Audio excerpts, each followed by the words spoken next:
Chapter 72 Education. Carisor, do what thou wilt shall be the whole of the law. Education means leading out. This is not the same as stuffing in. I refuse to enlarge on this theme. It is all important. To extract something, you should first know what is there. Here, astrology ought to give useful hints. Its indications give the mind something to work on. Experience makes confirmation strong as holy writ, but beware of a priori. Do not be dogmatic. Do not insist in the face of disappointment.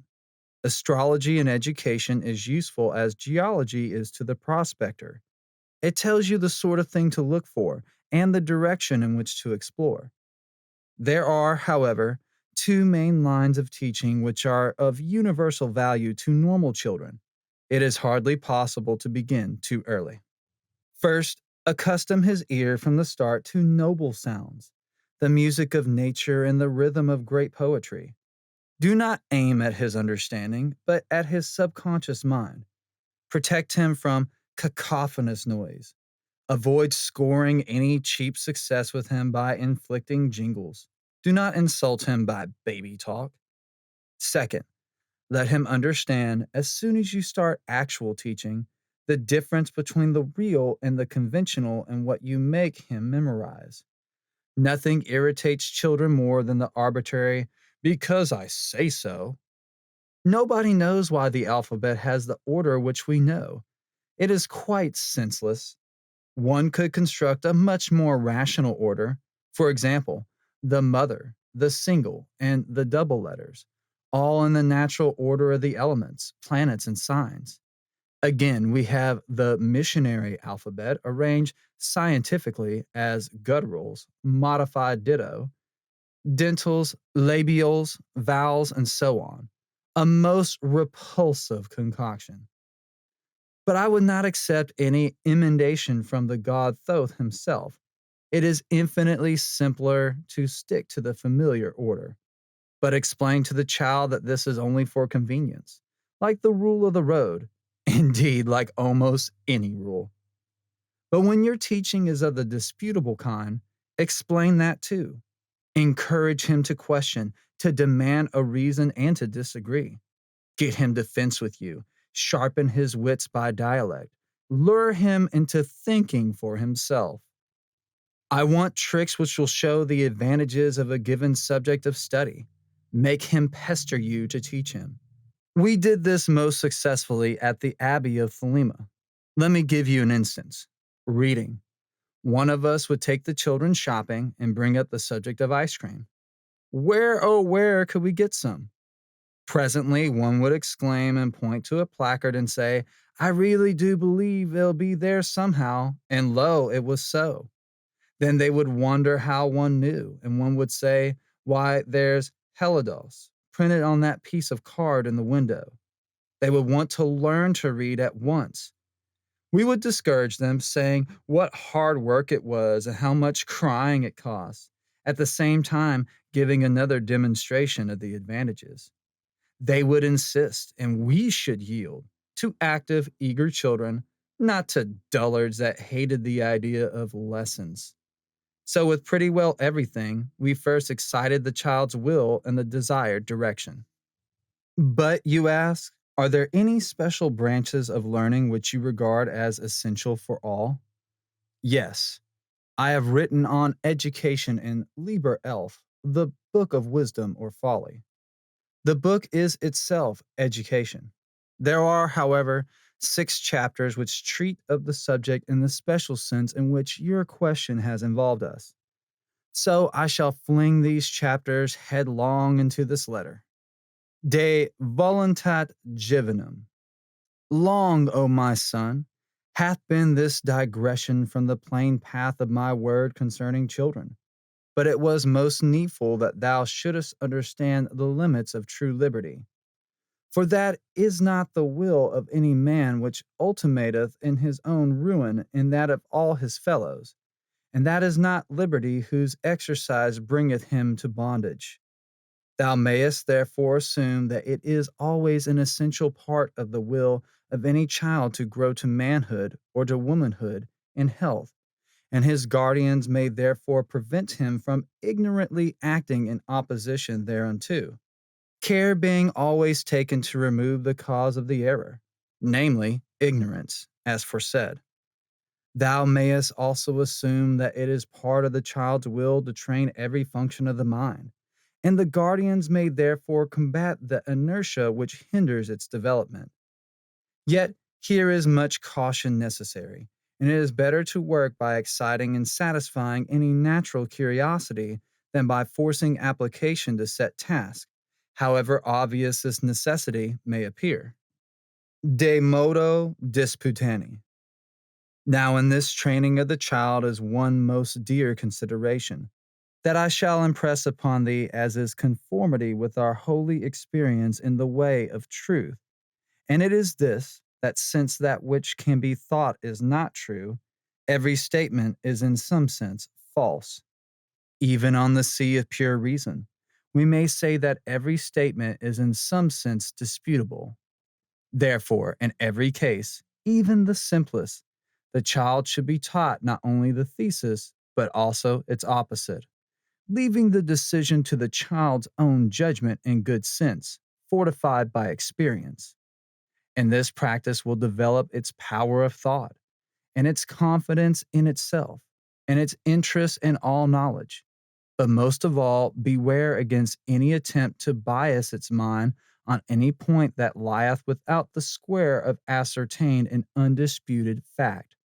Remember also, even when thou art most sure, that so were they sure who gave instruction to the young Copernicus.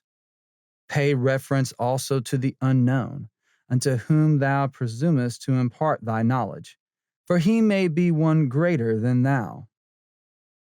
De voluntate juvenis cognoscenda. It is important that thou shouldest understand as early as may be what is the true will of the child in the matter of his career. Be thou well aware of all ideals and daydreams, for the child is himself, and not thy toy. Recall the comic tragedy of Napoleon and the King of Rome. Build not a house for a wild goat, nor plant a forest for the domain of a shark. But be thou vigilant for every sign, conscious or unconscious, of the will of the child, giving him then all opportunity to pursue the path which he thus indicates. Learn this, that he, being young, will weary quickly of all false ways, however pleasant they may be to him at the outset, but of the true way he will not weary. This being in this manner discovered, thou mayest prepare it for him perfectly, for no man can keep all roads open forever, and to him making his choice, explain how one may not travel far on any one road without a general knowledge of things apparently irrelevant. And with that he will understand, and bend him wisely to his work. De art mentis colende, mathematica. Now, concerning the first foundation of thy mind, I will say somewhat. Thou shalt study with diligence in the mathematics, because thereby shall be revealed unto thee the laws of thine own reason and the limitations thereof. This science manifesteth unto thee thy true nature in respect of the machinery whereby it worketh, and showeth in pure nakedness, without clothing of personality or desire, the anatomy of thy conscious self. Furthermore, by this thou mayest understand the essence of the relations between all things, and the nature of necessity, and come to the knowledge of form. For this mathematics is as it were the last veil before the image of truth, so that there is no way better than our holy Qabalah, which analyzeth all things soever, and reduceth them to pure number, and thus their natures being no longer colored and confused, they may be regulated and formulated in simplicity by the operation of pure reason, to thy great comfort in the work of our transcendental art, whereby the many become one. Sequitur Classica. My son, neglect not in any wise the study of the writings of antiquity, and that in the original language. For by this thou shalt discover the history of the structure of thy mind, that is, its nature regarded as the last term in a sequence of causes and effects. For thy mind hath been built of all these elements, so that in these books thou mayest bring into the light thine own subconscious memories. And thy memory, as it were the mortar in the house of thy mind, without which is no cohesion or individuality possible, so that it is called dementia. And these books have lived long and become famous because they are the fruits of ancient trees, whereof thou art directly the heir. Wherefore, say I, they are more truly germane to thine own nature than the books of collateral offshoots, though such were in themselves better and wiser.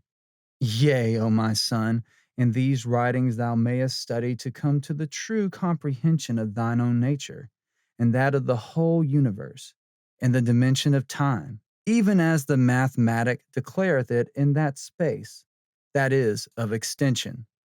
Moreover, by this study shall the child comprehend the foundation of manners, the which, as saith one of the sons of wisdom, maketh man. Sequitur Scientifica. Since time and space are the conditions of mind, these two studies are fundamental. Yet there remaineth causality, which is the root of the actions and reactions of nature.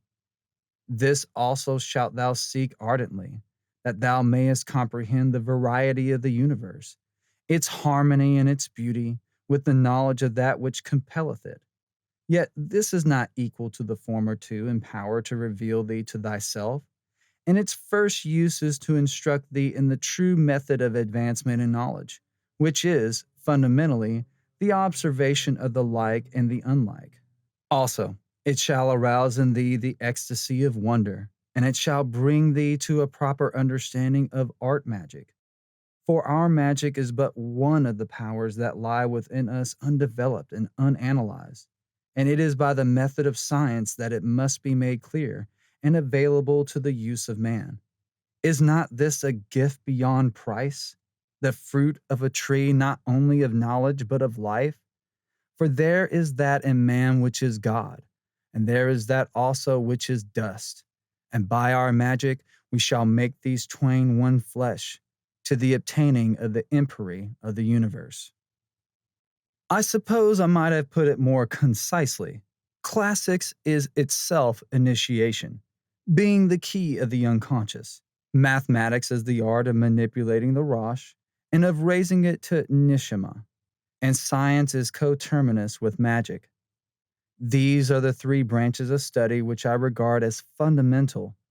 No others are in the same class. For instance, geography is almost meaningless until one makes it real by dint of honest travel, which does not mean either commuting or luxury cruises, and still less globetrotting.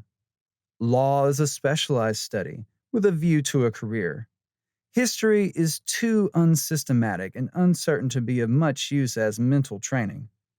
Art is to be studied for and by one's solitary self. Any teaching soever is rank poison. The final wisdom on this subject is perhaps the old something of everything and everything of something. Love is the law. Love under will. Yours ever. P.S. Better mention perhaps that literacy is no test of education. For ignorance of life, the dawn class leaves all others at the post. And it is these mawkish and monkeyish recluses, with their hideous clattering cackle, the tittering, thin-bearded epicene, dwarf fringed with fear, the obscene vole, dweller by and backwaters that has foisted upon us the grotesque and poisonous superstition that wisdom abides only in dog-eared, worm-eaten, mule-inspired, long-forgotten, and misbegotten folios. I like the story. It is a true tale of the old Jew millionaire who bought up the annual waste of the Pennsylvania Railroad, a matter of $3 million.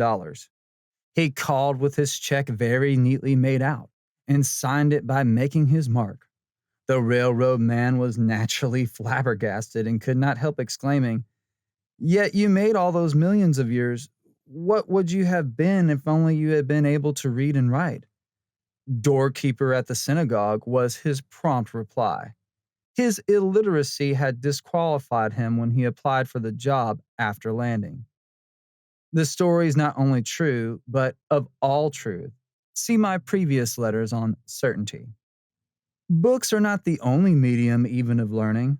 More, what they teach is partial, prejudiced, meager, sterile, uncertain, and alien to reality. It follows that all the best books are those which make no pretense to accuracy: poetry, theater, fiction. All others date. Another point is that truth abides above and aloof from intellectual expression, and consequently, those books which bear the magic keys of the portal of the intelligible by dint of inspiration and suggestion come more nearly to grips with reality than those whose appeal is only to the intellect. Didaic poetry, realistic plays, and novels are contradictions in terms. P. P.S. One more effort. The above reminds me that I have said no word about the other side of the medal. There are many children who cannot be educated at all in any sense of the word. It is an abominable waste of both of them and of the teacher to push against brick walls. One last point. I am as near 70 as makes no matter, and I am still learning with all my might. All my life I have been taught governesses, private tutors, schools, private and public, the best of the universities, and how little I know. I have traveled all over the world in all conditions, from grand seigneur to holy man. How little I know. What then of the 90 and 9, dragged by the ears through suicide examinations and kicked out of school into the factory in their teens? They have learned only just enough to facilitate the swallowing of the gross venal lies of the radio and the press, or if Mother Wit has chanced to warn them, they learn a little, very little, more, getting their science from a shilling handbook and so on, till they know just enough to become dangerous agitators. No, anything like a real education demands leisure, the conversation of the wise, the means of travel, and the rest. There is only one solution: to pick out the diamonds from the clay, cut them, polish them, and set them as they deserve. Attempt no idiot experiments with the muck of the mine. You will observe that I am advocating an aristocratic revolution, and so I am. P.P.P.S. Short of the ideals above outlined, you may as well have a peace aller, words of astonishing insight and wisdom, not alien to the law of Thelema, and written by one who was trained on the book of the law. Quote, self-confidence must be cultivated in the younger members of the nation from childhood onwards.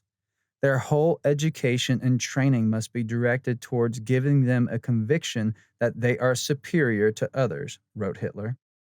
In the case of female education, the main stress should be laid on bodily training, after that on character, and last of all on intellect. But the one absolute aim of female education must be with a view to the future mother. End quote. They are quoted as an extreme example of all that is horrible and evil by Mr. George E. Shust of the Daily Telegraph and from Mein Kampf. P.P.P.P.S.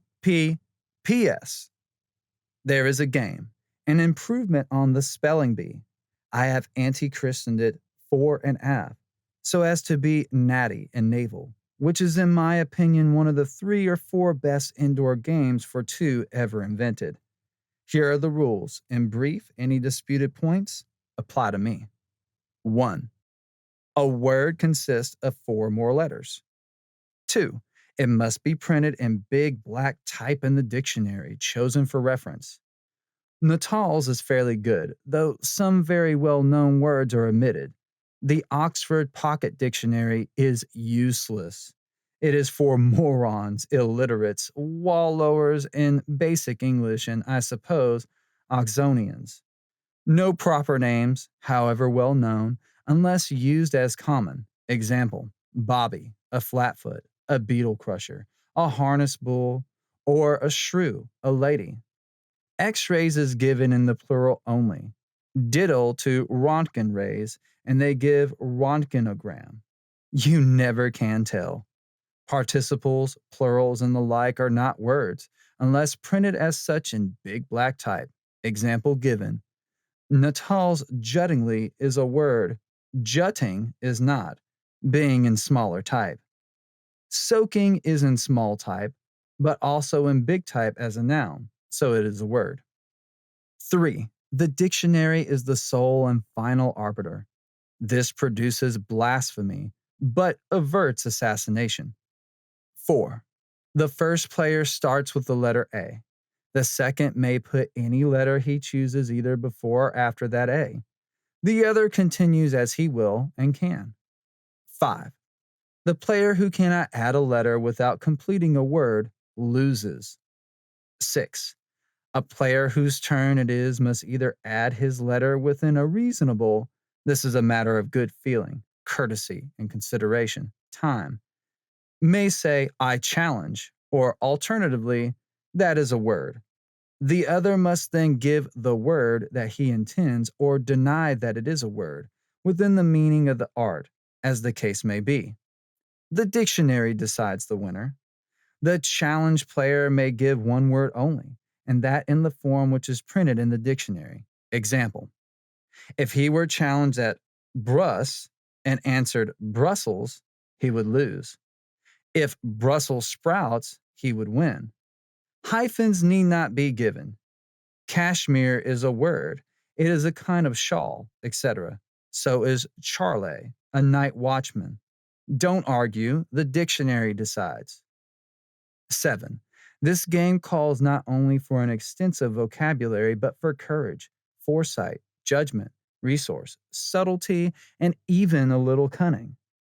It can be played by more than 2 players, but the more there are, the more the element of chance comes in, and this is hateful to really fine players and diminishes the excitement. The sword play of 2 experts, when a word changes from one line of formation to another, and then again, perhaps even a third time, is as exhilarating as a baseball game or a bullfight. And you ask, what in the world has all this to do with education and the great work? This, child, H.G. Wells and others have pointed out with serene justice that a gap in your vocabulary implies a gap in your mind. You lack the corresponding idea. I put this in for you because an American officer, very dear to me, flitted from the front for a few days to ask me a few questions. Oh, very much above your exalted grade, my dear, and I thought it might be useful to him to learn this game, needing, as it does, such a very meager apparatus to while away some of the long hours between attacks. He picked it up quickly enough, but after a bit, when I suggested that he should pass it on to his comrades, he jeered at me openly. Their vocabulary to mine, he said, holds just about the same proportion as mine does to yours. I hypothesized modestly, about 5%. After all, I am 45 years his senior. He roared at me. Not 1 in 100, he said, knows so much as the names of 9/10 of the subjects that I discuss habitually and fluently. They gasp, they gape, they grunt, they gibber. It is almost always black bewilderment. And some of them are college graduates, which I am not. He was snatched from school and given a commission on the spot, apparently because he was one of the very few that could be differentiated from the average learned pig. All this made me exceedingly sorrowful. I began to understand why my Liber Oz, written entirely in words of one syllable only, with this very idea in mind, turned out to be completely beyond the average man or woman's understanding. I had some mass observation done on it. But this is rank socialism. Say, ain't this all fascism? Oh, golly, cripes, coo, how dreadful. About the nearest most of them got to Ralph Strauss and Desmond McCarthy. Words of one syllable. Lewis Marlowe had already told me what a fool I was to expect that. All they can digest, said he, is a mess of stewed cliches with bird's custard powder. Damn everything. It's true. It's true. So, do you at least get together the stones that you need to build your basilica?